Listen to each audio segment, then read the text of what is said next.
as told by the griots under the baobab tree, where wisdom flows like honey from ancient roots.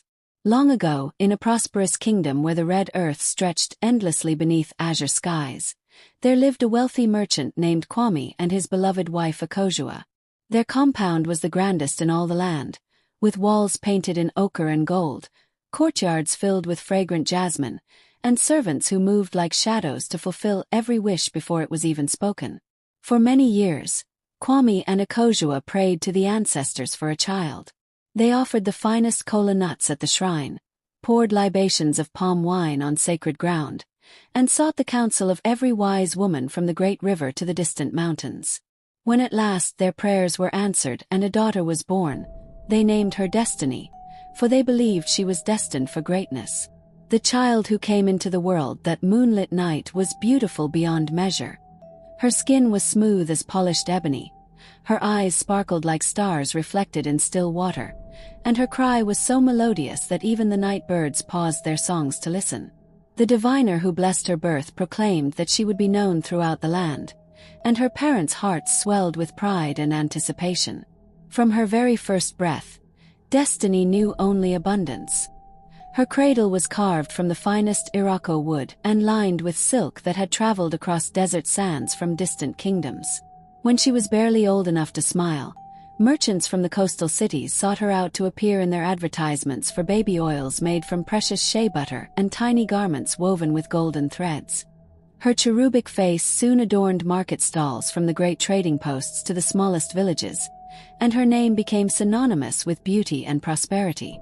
As Destiny grew, so did her parents' indulgence. A small army of nannies, each more devoted than the last, attended to her every need. If she pointed at the moon, her parents would commission silver ornaments shaped like crescents. If she admired a particular bird's song, they would hire musicians to compose melodies in its honor. Her playroom overflowed with dolls crafted by master artisans, miniature furniture fit for royalty, and toys that sparked with colors brighter than festival celebrations. "My daughter," Kwame would say proudly as he watched her command her retinue of servants, "you are more precious than all the gold in the kingdom's treasury." "She is blessed by the gods themselves," Akojua would add, showering Destiny with kisses and treats imported from lands beyond the Great Desert.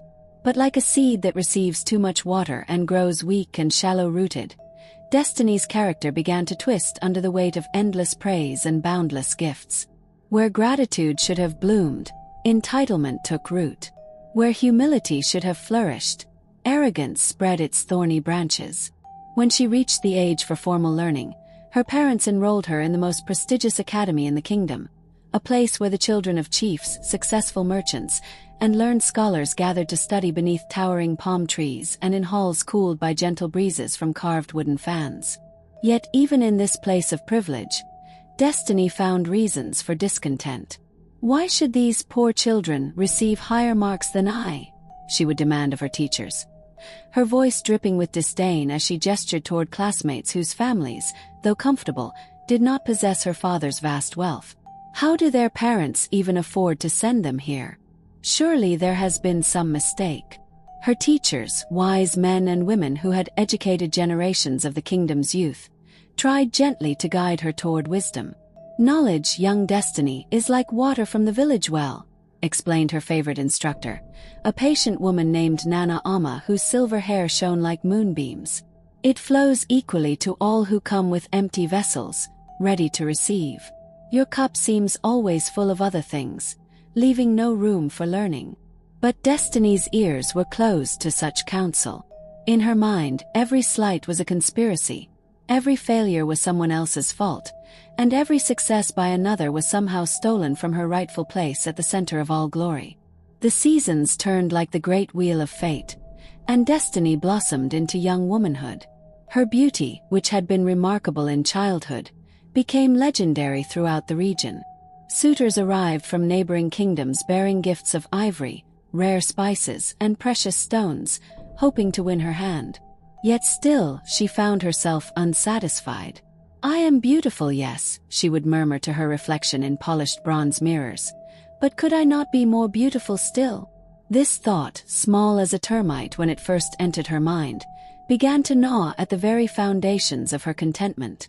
She sought out practitioners of body modification arts, traveling to distant cities where foreign techniques promised to enhance what the gods had already made perfect. Each procedure brought temporary satisfaction, followed inevitably by the hunger for yet more alteration. Her parents, now growing old and silver-haired, watched with growing unease as their beloved daughter transformed herself again and again. "My child," her mother pleaded, "you are already perfect as the Creator made you. Why do you seek to change what cannot be improved?" But Destiny had traveled too far down the path of perpetual dissatisfaction to hear her mother's gentle wisdom. She had become like a person dying of thirst who drinks salt water, each sip only increasing her desperate thirst for more. Fame called to her like a siren song, and she began appearing on the talking drums of the modern age, what the people call podcasts, sharing her opinions with anyone who would listen. Her words, sharp as obsidian blades, cut down other women with cruel precision. "Look at these foolish women," she would proclaim to her audiences, "who bear children before marriage and then expect respectable men to want them. And see how they weep when good men choose to marry virtuous women instead. They make their own beds of thorns and then wonder why they cannot sleep peacefully." Her pronouncements spread like wildfire through the kingdom and beyond, carried by the winds of gossip and the swift feet of messengers. Some people listened with fascination to her harsh judgments, while others turned away in disgust. But whether loved or hated, Destiny's name was on everyone's lips, and this attention fed her insatiable hunger for recognition. She had become like the mythical creature that devours its own tail, consuming herself in her desperate attempt to become more than what she was. The wise elders of the kingdom, those whose memories stretched back to the time when the great baobab tree was merely a sapling, began to whisper warnings. "Pride," they said, shaking their gray heads, "always comes before the fall. The girl reaches too high and grasps at clouds while her feet lose touch with the solid earth." But their words were carried away by the wind, unheard by one whose ears were filled with the sound of her own voice. The gods, it is said, are patient beyond human understanding, but even their patience has limits. Like a pot that is heated too quickly and too intensely, Destiny began to crack under the pressure of her own impossible expectations and endless modifications. Her body, which she had altered so many times in pursuit of an ever-shifting ideal of perfection, began to rebel against her. 3 times the sun completed its journey across the sky for every season, and in each of those cycles, Destiny found herself carried to the houses of healing, where the wise doctors worked desperately to repair what had been damaged in her quest for enhancement. Her parents, now bent with age and sorrow, spent their vast fortune seeking cures for ailments that had no remedy except the one their daughter refused to accept: contentment with one's authentic self. "Please, my daughter," her father whispered during one of her many stays in the healing house. His voice cracked with grief. "Remember who you were before the world told you who you should be." But Destiny's spirit had become like a calabash with too many cracks, unable to hold the water of wisdom that her parents tried desperately to pour into it. As the rains came and went for the 3rd time since her troubles began, Destiny's body finally surrendered to the chaos she had wrought upon it. She passed from this world to join the ancestors, leaving behind a legacy that would outlive the mightiest baobab tree. In death, Destiny achieved the immortality she had always craved, though not in the way she had imagined. Her story became a cautionary tale told around cooking fires and under starlit skies, passed down from grandmother to granddaughter like precious beads on an ancestral thread. The griots composed songs about her journey from blessed child to tragic figure, and the lesson of her life became woven into the fabric of the people's wisdom.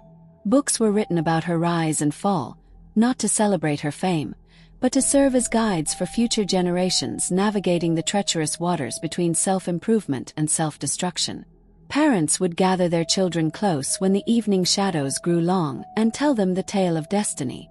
"See how she had everything," they would say. "Beauty, wealth, family love, and opportunity. Yet she threw it all away because she could not learn the most important lesson of all, to be grateful for what she possessed." "What was that lesson, Mama?" the children would ask, their eyes wide in the firelight. "That true beauty comes from a peaceful heart, my little ones. That real wealth lies in contentment with one's blessings. That lasting fame comes not from tearing others down, but from lifting them up. And that the greatest destiny of all is to accept oneself as perfectly imperfect, loved by the Creator exactly as one is meant to be. The children would nod solemnly, storing this wisdom in their hearts like seeds planted in fertile soil. And so Destiny's story lived on, transformed from a tale of vanity and destruction into a beacon of light for those who might otherwise lose their way in the dark forest of comparison and endless wanting. Her name, which her parents had chosen with such hope, became associated not with the greatness they had envisioned, but with a different kind of significance, the power of a cautionary tale to prevent others from walking the same thorny path. In this way, Destiny finally found her true purpose, not as the star she had always tried to be, but as the guiding constellation that helps others navigate toward wisdom, gratitude, and inner peace. The baobab tree continues to grow, its roots deep in the red earth, its branches reaching toward the infinite sky. And beneath its shade, the story continues to be told, a reminder that our greatest destiny is not to be perfect, but to be authentically, gratefully, and humbly ourselves.